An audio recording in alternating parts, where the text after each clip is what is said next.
Hi friends, make my റെസിപ്പീസിലേക്ക് എൻ്റെ എല്ലാ കൂട്ടുകാർക്കും സ്വാഗതം. ഇന്ന് നമുക്ക് ദോശയും അതുപോലെ തന്നെ ഇഡ്ഡലിയൊക്കെ ഉണ്ടാക്കാനായിട്ട് എടുക്കുന്ന ഉഴുന്ന് വെച്ചിട്ട് നല്ലൊരു കിടിലൻ കറി റെഡിയാക്കിയാലോ. അപ്പോൾ നമുക്ക് വീഡിയോ കണ്ടു നോക്കാം. ഇതിൻ്റെ മെയിൻ ഇൻഗ്രീഡിയൻ്റ് എന്ന് പറഞ്ഞാൽ ഉഴുന്നാണ്. ഉഴുന്ന് ഞാനിപ്പോൾ അര കപ്പ് എടുത്തിട്ടില്ല, അര കപ്പിൻ്റെ ഒരു 1/4 ഭാഗത്തോളമാണ് എടുത്തിരിക്കുന്നത്. പിന്നെ നമുക്ക് അത്രയും തന്നെ പരിപ്പും വേണം. അത് നമുക്ക് ഏത് പരിപ്പ് വേണമെങ്കിലും എടുക്കാം. ഞാനിപ്പോൾ ഇവിടെ ചെറുപയർ പരിപ്പാണ് എടുത്തിരിക്കുന്നത്. പിന്നെ ഞാനിവിടെ എടുത്തിരിക്കുന്ന ഉഴുന്നെന്ന് വെച്ച് കഴിഞ്ഞാൽ ഇങ്ങനെ സ്പ്ലിറ്റ് ചെയ്ത ഉഴുന്നാണ് എടുത്തിരിക്കുന്നത്.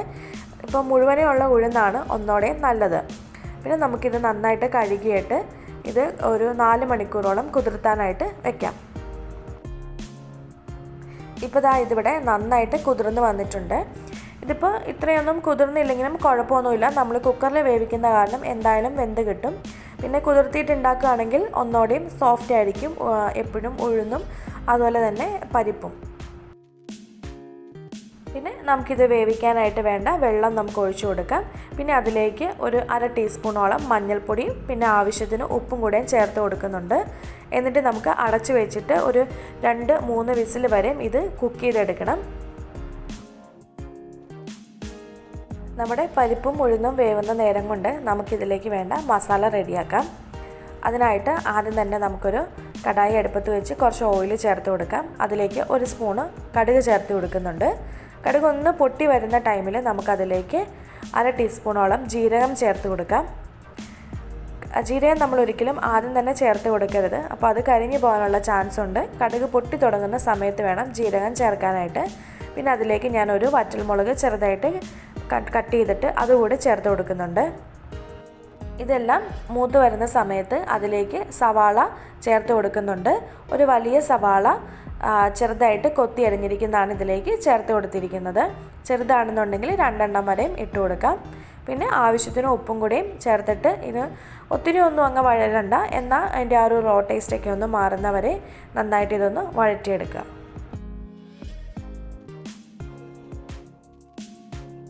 സവാള കുറച്ചൊക്കെ ഒന്ന് മൂത്ത് കഴിയുമ്പോൾ നമുക്കതിലേക്ക് ചതച്ച് വെച്ചിരിക്കുന്ന ഇഞ്ചിയും വെളുത്തുള്ളിയും ചേർത്ത് കൊടുക്കാം.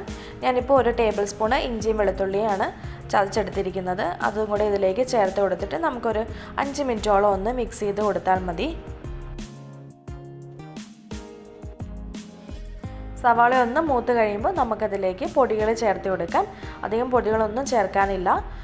ആദ്യം തന്നെ നമുക്ക് 1/2 ടീസ്പൂണോളം മഞ്ഞൾപ്പൊടി ചേർത്ത് കൊടുക്കാം. പിന്നെ ആവശ്യത്തിന് മുളക് പൊടിയും ചേർത്ത് കൊടുക്കാം. പിന്നെ കൂടുതൽ എരിവ് വേണമെന്നുണ്ടെങ്കിൽ 2 പച്ചമുളക് കൂടി ചേർത്ത് കൊടുക്കുക. ഞാനിപ്പോൾ പച്ചമുളക് ഇതിലേക്ക് ചേർക്കുന്നില്ല. പൊടികളുടെയൊക്കെ ആ ഒരു പച്ച ടേസ്റ്റ് മാറുന്ന വരെ നന്നായിട്ട് അതൊന്ന് എണ്ണയിലിട്ട് വഴറ്റിയെടുക്കുക. പൊടിയൊക്കെ ഒന്ന് മൂത്ത് വരുന്ന ടൈമിൽ നമുക്കതിലേക്ക് തക്കാളി ചേർത്ത് കൊടുക്കാം. അത്യാവശ്യം വലിപ്പമുള്ളൊരു തക്കാളിയാണ് ഞാനിതിലേക്ക് ചേർത്ത് കൊടുത്തിരിക്കുന്നത്. ചെറുതായിട്ട് കട്ട് ചെയ്തിട്ടാണ് ഇതിലേക്ക് ചേർത്തിരിക്കുന്നത്. അതുകൂടി നമുക്കൊന്ന് വഴറ്റിയെടുക്കാം. തക്കാളി വേഗം വഴന്ന് കിട്ടാനായിട്ട് നമുക്ക് മൂടി വെച്ചിട്ട് ഒരു 5 മിനിറ്റോളം ഇത് കുക്ക് ചെയ്തെടുക്കാം. അപ്പോഴത്തേക്കും നമ്മുടെ പരിപ്പൊക്കെ വെന്തിട്ടുണ്ടാവും.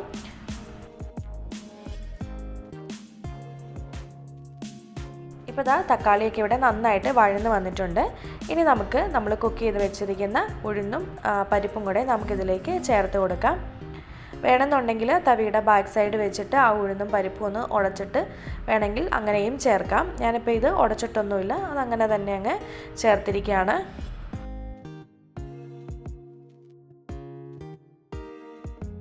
അതിനുശേഷം നമുക്ക് ഇത് മൂടി വെച്ചിട്ട് ഒരു 5 മിനിറ്റ് ഇതൊന്ന് കുക്ക് ചെയ്തെടുക്കണം. നമ്മുടെ പരിപ്പും അതുപോലെ തന്നെ നമ്മുടെ മസാല എല്ലാം കൂടി ഒന്ന് യോജിക്കാൻ വേണ്ടിയിട്ടാണ്. ഒരു 5 അല്ലെങ്കിൽ 10 മിനിറ്റ് ഒന്ന് മൂടി വെച്ച് വേവിച്ചാൽ മതി. ഞാനിപ്പോൾ ഇത് കുറച്ച് ചാറോട് കൂടിയാണ് ഇത് എടുക്കുന്നത്. ഇനിയിപ്പോൾ അല്ല, നിങ്ങൾക്ക് കുറച്ചുകൂടെ ഒന്ന് ചാറ് വറ്റിക്കണം എന്നുണ്ടെങ്കിൽ അങ്ങനെയും ചെയ്തെടുക്കാം. ഇനി നമുക്ക് ലാസ്റ്റായിട്ട് ഇതിലേക്ക് ചേർത്ത് കൊടുക്കാനുള്ളത് 1/2 ടീസ്പൂണോളം ഗരം മസാലയും അതുപോലെ തന്നെ കുറച്ച് മല്ലിയിലയാണ് ചേർത്ത് കൊടുക്കാനുള്ളത്. ഇനി നിങ്ങളുടെ കയ്യിൽ കറിവേപ്പില ഉണ്ടെന്നുണ്ടെങ്കിൽ കുറച്ച് കറിവേപ്പില കൂടി ചേർത്ത് കൊടുക്കുക. ഇത്രയേ ഉള്ളൂ നമ്മുടെ കറി ഇവിടെ റെഡി ആയിട്ടുണ്ട്. ഇത് ചപ്പാത്തിയുടെ കൂടെയും അതുപോലെ തന്നെ ചോറിൻ്റെ കൂടെയൊക്കെ നന്നായിട്ട് നല്ലൊരു കോമ്പിനേഷനാണ്. ഇനിയിപ്പം ഇതിലേക്ക് തേങ്ങ അരച്ച് ചേർക്കണം എന്നുണ്ടെങ്കിൽ തേങ്ങ അരച്ച് ചേർത്തിട്ടും ആ ഒരു രീതിയിൽ നമുക്ക് ഈ കറി റെഡിയാക്കി എടുക്കാം. അപ്പോൾ എല്ലാവരും ഇതൊന്ന് ട്രൈ ചെയ്ത് നോക്കിയിട്ട് നിങ്ങളുടെ ഫീഡ്ബാക്കൊക്കെ ഒന്ന് അറിയിക്കുക.